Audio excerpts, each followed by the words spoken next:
Hi guys. आज का topic दुकान ही बंद। आज का टॉपिक, आज दुकान मेरी बंद है और हम लोग कहीं जा रहे हैं। बगल में भैया हैं, देखो हमारे भैया भी दुकान अभी बढ़ा के चले जाएंगे और हम लोग जा रहे हैं गाइस, कहीं काम से जा रहे हैं।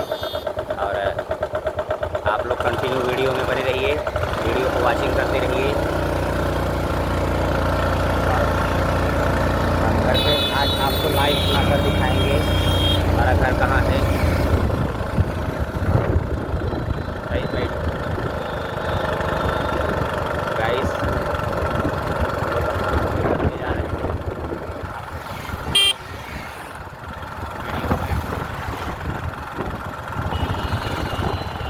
गाड़ी चला रहे हैं और बीच बीच में आपको फ़ोन दिखाते रहेंगे।